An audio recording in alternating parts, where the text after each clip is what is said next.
here with a review of Destiny, specifically the Iron Banner Reforged, or 2.0 as it was also referred to. I obviously intended to upload this video much earlier because it's been a little over a week since the Iron Banner closed, and I did want to upload at the end, but unfortunately life has been getting in the way, and I'll be uploading a video explaining what's been going on exactly and what the aftermath of all of that is a bit later. Unfortunately, it's not terribly pleasant, but for the time being, let's just get to the review. So, for those of you who don't know, maybe because you don't play Destiny or you missed out on the Iron Banner, what the Iron Banner is essentially the Crucible, which is Destiny's competitive multiplayer, but it's the Crucible with the same algorithms, sort of, applied that PvE does. So, defense matters, attack from your weapons matters. It's geared towards high-level players with good gear, and the reason that the Reforged tag became a thing is because, well, unfortunately, from everything I heard, the first Iron Banner was not exactly up to scratch with what we were promised by Bungie. I didn't play the Iron Banner, for the first Iron Banner, I should say, personally, but from everybody I talked to, it wasn't up to scratch with what it was advertised as, which is competitive multiplayer for high-level players where gear mattered, so that better guns beat less good guns, and better gear beat less good gear. And as far as that goes, even though I didn't play the first Iron Banner, the first thing I'd like to say is that based on my experience with the second Iron Banner, they gave us what we asked for. They delivered there. Because the biggest reason I don't play a lot of Crucible is, to me, it just seems more like a contest of fire rate than anything else, other than maybe like the perks that your guns have. Because that's the interesting thing about Destiny, is with the fact that gear has perks, especially like rare and above gear, and the rarer the gear is, the particular piece, the more perks it has. Even though the base damage of all guns in Crucible is the same across types, so like every hand cannon in Crucible will do the same amount of damage per bullet, except for the modifications that perks might make. So, for example, if your hand cannon has, say, crowd control, which is bonus damage applied after getting a kill, then once crowd control applies, your gun will do more damage per bullet. But again, just like the base damage of each gun is the same across the board according to each type, the bonus damage applied in the Crucible is also the same. So if a blue hand cannon and a legendary hand cannon both have crowd control and both players have it active when they get into a firefight, it just becomes a matter of who places more bullets faster. Because again, even though they're both a blue and a legendary, and the legendary is technically a better gun, if they're both just playing a game of hand cannon versus hand cannon, crowd control versus crowd control, they're going to do the same amount of damage to each other. And that's not how it works in the Iron Banner. In the Iron Banner, the idea was that your gear mattered, and it did. If I had a legendary gun and it was fully maxed out against a blue gun from somebody else fully maxed out, which I should probably refer to as a rare, because that's what it is. A blue is a rare. So let's just get this out of the way for those of you who don't know. There are 5 levels of rarity in Destiny. There is common, which is white, green, which is uncommon, blue, which is rare, purple, which is legendary, and yellow, gold, orange, depending on who you talk to. There's arguments about what this shade is, but the yellow, gold, orange color is exotic, and that is the highest rarity. But as of right now, and until the expansion comes out on the 9th, exotics and legendaries, as far as their damage goes for weapons and their defense value goes for legendaries, it's about the same. Legendary gear exotic gear, excuse me, does have more defense upgrades in it than legendary gear by a bit, so the defense value is higher. But as far as the weapons go, right now, a fully upgraded exotic of one weapon type will do the same amount of damage as a fully upgraded legendary. The only advantage that exotic really has is better and more perk trees, which is not a bad thing. But getting back to the original point I was making, in Iron Banner, if I went up against somebody with a blue gun that was fully maxed out, let's say I'm using my Grim Citizen 3, which is an auto rifle, and they're using the Eclipse, which is the bane of my existence in the Crucible, because the normal Crucible, because of the high fire rate and the massive clip size. And so that automatically has an advantage just based on the fact that our bullets are going to do the same amount of damage per shot, and he's just going to pump more into me. But thanks to Iron Banner, my Grim Citizen 3 does 300 damage compared to the 242, I believe, that a fully maxed out level 20 Eclipse would do. So even though I'm firing less bullets, for once in my multiplayer experience in Destiny, I'm doing more damage per shot.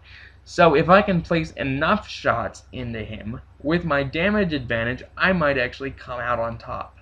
And I did, many times. It was very exciting to feel competent in multiplayer. And so, in that respect, it's a good thing that they gave us what we asked for, because I felt competent. It's not that I want to say I let my gear carry me, so much as the fact that my gear that I choose to use is not tailored towards Crucible. A lot of players who play both Crucible and PvE and do the raid every week and all the craziness, they have two sets of gear. They have one that they use in PvE that's probably their best gear overall. It's their exotic and their legendary set, because it does a bunch of damage, and their defense is really high and their perks are amazing. And then they'll have a set of gear that might not even be legendary. It might be some blues here and there, but the fire rate on the gun's really good. And so it's tailored more towards Crucible, because in Crucible, if I shoot a hand cannon bullet and somebody else shoots a hand cannon bullet, it doesn't matter if theirs is a Hawk Moon and mine's just a Searcher Mark 56 that's a level 10. We're going to do the same amount of damage, but not an Iron Banner. And so having that moment where it felt like, yeah, my gun's not as fast as yours, but it does more damage and I've fully upgraded it, so you can suck it. Like, that moment of excitement was great. Like, I initially, when I started playing Crucible, honestly thought I was just bad at the game because I was dying so often. Then I started to realize how the game worked and why I was at a disadvantage. But to continue forward with the review, as far as everything goes, the whole experience was fantastic, and I've discussed sort of how the mechanics work. But let's get down to the details of like some specific Iron Banner mechanics that are not just in-game mechanics. When the Iron Banner is running, there's a new vendor and NPC inside the tower, which is the hub of the game, and his name is Lord Saladin.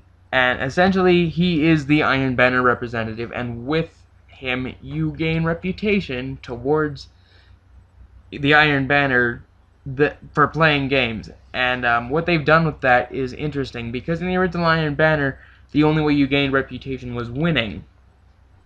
In this Iron Banner, they have made it so that losing will net you what was called an Iron Medallion. And each one of those can be carried from a loss up to 5 times. So you can carry up to 5 of them at a time. And what they did is essentially, my base calculation was a little bit difficult because I played pretty much most of my games with the other modifiers, which I'll get to in a minute. So it was a little hard for me to do the math, but it seemed like about 70 to 80% of your reputation from a win. So basically what it meant is that if you lose a game and then you win your next game, you would get the reputation from the win as well as the reputation from the Iron Medallion you were carrying, which, like I just said, was about 70 to 80%, it seemed like, of a win. I believe the base stat the base stat increase for reputation for a win is 50, because there are a number of buffs, and like I said, I didn't ever play without one kind of buff at least going on, because why would you pass up on a free buff? So the first thing there is that Iron Medallion was sort of a buff, and that was great, because from everybody I talked to, the problem with the first Iron Banner was people were quitting. Like, people were quitting so often because you only got reputation if you won, so if your team's getting totally slaughtered, why would you keep playing a game that you know you're going to lose and you're not going to gain anything from? So a lot of people just kept quitting because there was no need to continue playing the game when you're at a 7,000 point deficit and the game ends in less than 1,000 points and you're going to lose. And so Bungie addressed that by adding in the Iron Medallion mechanic, which I thought was brilliant. Next thing they also did is these were available in the first Iron Banner, but they've also tweaked them a bit. Another change they made was that they added in a new buff called Tempered, which essentially was a freebie, sort of. I believe it cost 1 mode of light to get the Tempered buff for 12 hours. And what the Tempered buff did is it looked like about double at first, and a slight increase over the week. So it was designed both to give players a faster way to earn your reputation, and as a way to balance players who started later because maybe they were just busy, with a way to get into the game and actually gain some reputation without feeling like there was no point because 2 or 3 days had already passed. Which is great because I had to start late because, again, life got in the way, which I will be explaining in a video later. But I did start 2 days late and still managed to make it to rank 5 thanks to all the buff of the availabilities. So the first buff was Tempered, and that you bought for a mode of light for 12 hours. And then the next buff was the standard set of buffs to reputation gains with people for those of us who play Destiny, which is shaders, emblems, and class items. So there was 2 shaders available for Iron Banner and 2 emblems and a class item. And you had to play like 3 or 4 games, I think, was all it took me, maybe 5, to get the shader, and that shader applied a bonus to your reputation. So that being said, that all out of the way with the buffs, those were great ideas, and the shaders looked cool, the class item looked cool, the emblem, both of them, were cool. And so all of that stuff that you got that gave you an advantage as well as being really cool cosmetically, some great stuff as far as the gear goes. And then as far as the weapons that came out of the Iron Banner, 2 of them were random drops. There were 4 this time. 2 of them were random drops, and 2 of them were purchasable from Lord Saladin. There was a scout rifle, a fusion rifle, a hand cannon, and a machine gun. Now, I don't recall the name of the fusion rifle, but everything else I can tell you because I have 2 of them and know what the name of the machine gun is.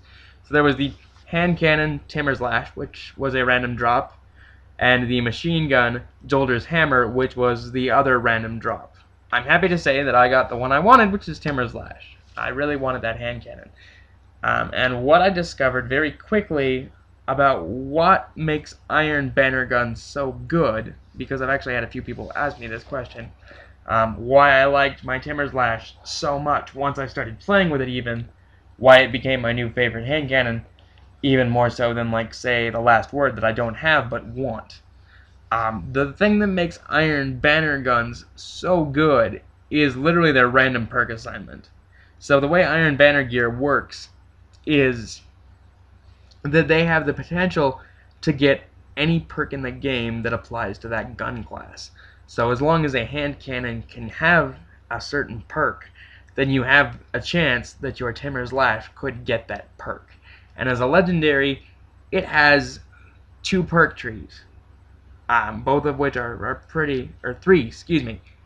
The 2 of them are locked perk trees at just 1 option, and you put the upgrade in and it's there. The middle perk tree, which is the second one, has 3 options that go down vertically, and you pick between them and you can swap back and forth.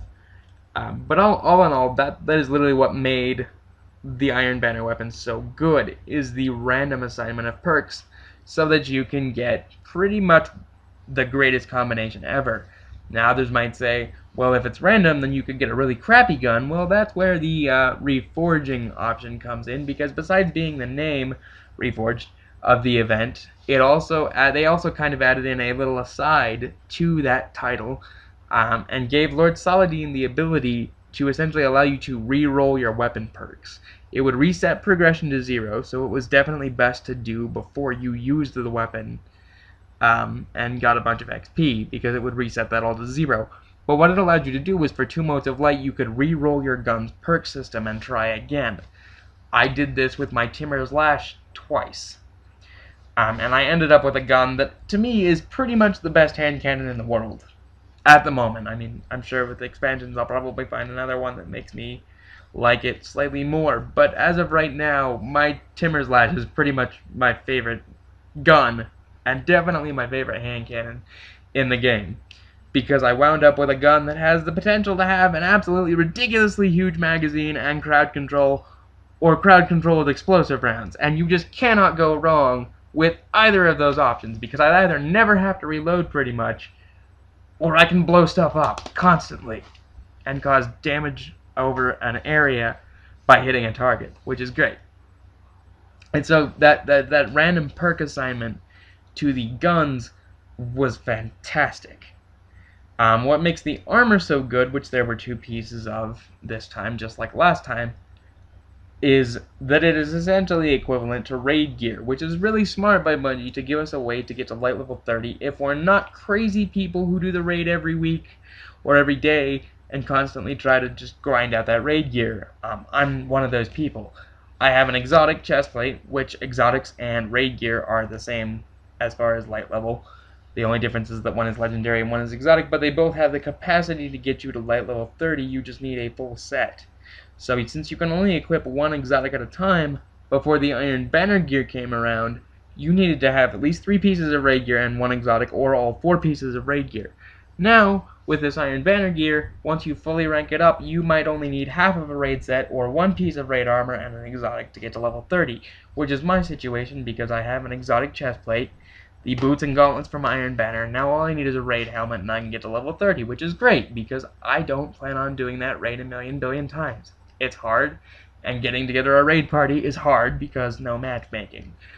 So it's a good option for me to have the ability to get to level 30 without having to grind the raid over and over and over and over and over in hopes that I get a full set of raid armor and don't get any duplicate drops. I only need 1 piece now, which is great. And so as far as that goes, the weapons, the armor, the mechanics, the whole thing was fantastic. I don't want to make it sound like I think there was no fault in the game, because I did have 2 minor issues, but they weren't entirely just dedicated to Iron Banner. The first issue I really came upon was Saturday. There was a lot of disconnection.